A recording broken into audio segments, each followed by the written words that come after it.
បាទសួស្តីបងប្អូនថ្ងៃនេះរីករាយដំណើរកំសាន្តបាទយើងរត់តាមផ្លូវកោះកុងបងប្អូនផ្លូវនេះខែនេះទេសភាពស្អាតណាស់បងប្អូនអើយបាទធ្វើការរស់ស៊ីហត់អស់កម្លាំងឥឡូវសុំមកសាកថ្មជីវិតតិចហើយបងប្អូនផ្លូវឥឡូវគឺថាស្អាតមែនតើបងប្អូនមើលបាទចឹងយើងធ្វើដំណើរបដែតអារម្មណ៍មើលទេសភាពបាទស្អាតមែនតើឃើញសិតតែជួរភ្នំបាទបងប្អូនដែលចូលចិត្តទេសភាពបាទភ្នំគឺថាមកផ្លូវកោះកុងនេះគឺពិតជាមិនខកបំណងទេបងប្អូនជាមួយតែផ្លូវកោងកាច់កុងអូយស្អាតយកតែមែនតែនបាទចឹងយើង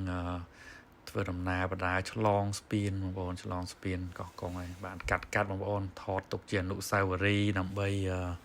ទុកមើលពេលដែលយើងធ្លាប់បានដើរកំសាន្តតាមខេត្តចឹងណាបងអានេះថតយូរហើយវីដេអូនេះទៅបានឆ្លៀតពេលមកកាត់ហ្នឹងហើយទេសភាពស្អាតណាបងប្អូនអញ្ចឹងយើងធ្វើដំណើរទៅមុខទៀតហើយក៏ឆ្លងស្ពានទៀតហើយបាទនិយាយរួមមានឆ្លងស្ពានឆ្លងព្រែកស្ទងអីអូផ្លូវកោះកុងគឺថាស្អាតទេសភាពមានទឹកមានភ្នំគឺថាมันខកបំណងទេបងប្អូនគឺសប្បាយហ្នឹងហើយយ៉ាងណាមិញជីវិតយើងបងប្អូនមិនមែនថាយើងគិតតែពីសប្បាយទេការងារខំប្រឹងប្រែងធ្វើការដើម្បីជីវភាពហើយក៏យើងអាចឆ្លៀតពេលបានក៏យើងសម្រាកខ្លះអញ្ចឹងណាមិនថាយើងគិតពីសម្រាកមិនធ្វើទេទៅចេះឲ្យកដោខ្លួនឯងហើយក៏ខិតខំដែរហើយតម្លៃមនុស្សយើងក៏មិនមែនតាមមួយមុខទៅលើតែលុយមួយមុខទេអ្នកខ្លះឲ្យតម្លៃទៅលើតែប្រាក់បាទវាមិនខុសទេអានឹងជាគោលដៅរបស់ពួកគេពេលខ្លះគោលដៅដែលយើងចង់បានតែប្រាក់មួយមុខហ្នឹងវាអាចជាសេចក្តីសុខរយៈពេលខ្លីអញ្ចឹងតម្លៃយើងអាចផុតហ្នឹងហើយយ៉ាងណាយើងរើសគូសកលអញ្ចឹងបើយើងរកតែអ្នកគ្រាន់បើហ្មងប្រហែលជា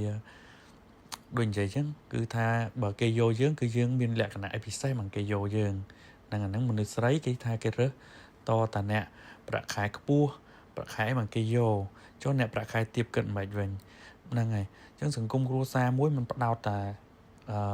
មានបានហ្មងតែអ្នកខ្លះចាប់ដៃគ្នាតាំងពីប្រាក់ខែ100 200តែរួមរស់ខំកសាងចេះជួយទុកដាក់គ្នារហូតអ្នកខ្លះអាចខ្លាយដល់តែជាអុកញ៉ាបងប្អូនណាដែលប្តីប្រពន្ធតាំងពីជីលម៉កជីម៉ូតូណាអញ្ចឹងអាហ្នឹងជីវភាពមិនមែនថាយើងតយកអ្នកមានដែលយើងមានទេពេលខ្លះបាទគឺនិយាយរួមគេហៅថាពីក្រោមទៅលើរឹងមាំនៅពេលដែលយើងរកដៃគូដែលថាតតអ្នកមានមិនយើងយកជាគ្រួសារជាប្តីជាអីហ្នឹងពេលខ្លះគាត់អាចថាស្រឡាញ់យើងមកឆាវឬក៏អីប៉ុន្តែត្រៀមចិត្តដូចគ្នាអ្នកមានខ្លះក៏គាត់របៀបថាគាត់មានក្រមសីលធម៌ខ្ពស់ឬក៏គាត់រស់នៅមានសេចក្តីថ្លៃថ្នូរហ្នឹងហើយអញ្ចឹងមិនថាតាអ្នកមានអ្នកក្រអីទេសំខាន់លើអ្នកដែលស្រឡាញ់កិត្តិយសហ្នឹងហើយអ្នកខ្លះខំពិបាត់ដៃតេក៏ជោគជ័យទៅអ្នកខ្លះក៏គាត់មានបុណ្យទៅគាត់បានម្នាក់មានហើយចិត្តល្អទៀតពីរដ្ឋភាសាបងប្អូនឥឡូវកុំតន់នឹកឃើញរឿងគេយើងមើលទេសភាពវិញស្អាតហើយបងប្អូនអើយផ្លូវមានពពកមើលពពកសក្បោះហើយទេសភាពណែអូយរ៉ូមែនទិកមកដាក់បទចម្រៀងអូនឹកស្រុកនឹកខែនឹកស្រែខែភ្ជុំអីនេះអូត្រូវម៉ាច់ហ្មងទេសភាពស្អាតណាស់បងប្អូនតែហើយស្រឡាញ់ផ្លូវថ្នល់បែបនេះបងប្អូននិយាយពីយើងបើកកញ្ចក់ឡានវិញដកដង្ហើមធូរហ្មងអូយស្អាតមែនទែនទេសភាពអញ្ចឹងបងប្អូនដែលចូលចិត្តតាក់ទងនឹងទេសភាពវាលភ្នំអីនេះមិនខកទេបងប្អូនអាចជិះលេងផ្លូវថ្មីផ្លូវកោះកុងយើងរត់ទៅដល់ពោធិ៍សាត់បងប្អូនណាដល់ពោធិ៍សាត់អ្នកខ្លះតទៅដល់បាត់ដំបងអីទៀតអញ្ចឹងទៅហ្នឹងហើយអញ្ចឹងទេសភាពវិញមិនធម្មតាទេបងប្អូនហ្នឹងហើយអញ្ចឹងយើងត្រូវរស់នៅ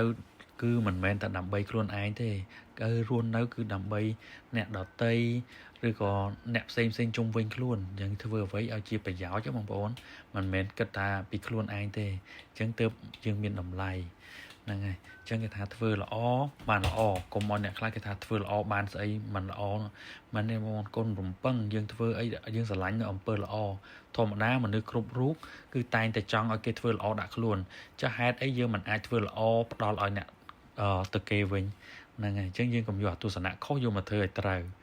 ហ្នឹងហើយជីវិតគឺមានអញ្ចឹងមានតែចែករំលែកស្រឡាញ់គ្នាសាមគ្គីគ្នាហ្នឹងហើយអញ្ចឹងជាតិមួយរឹងមាំខ្លាំងក្លាបានគឺប្រកបដោយប្រជាពលរដ្ឋមានការយល់ដឹងចេះដឹងខ្ពស់បាទចេះចែករំលែកចេះជួយគ្នា ដឹងថាអ្វីសអ្វីខ្មៅហ្នឹងហើយកុំឲ្យគេលាបពណ៌បានហ្នឹងហើយគ្មានអីច្រើនទេបងប្អូនឥឡូវយើងមកដល់ប្រម៉ោយបាត់ហើយនេះកាត់ឥឡូវចេញទៅទៀតហើយអូទេសភាពគឺស្រឡាញ់ពពកមែនទេបងប្អូនមើលពពកអសក្បោះពេញមេឃអើយអត់ទោះហើយបាន relax ដកដង្ហើមនៅក្រៅក្រុងម្ដងធូរចិត្តធូរកាយអរគុណច្រើនសម្រាប់ការមើលវីដេអូខ្ញុំអរគុណ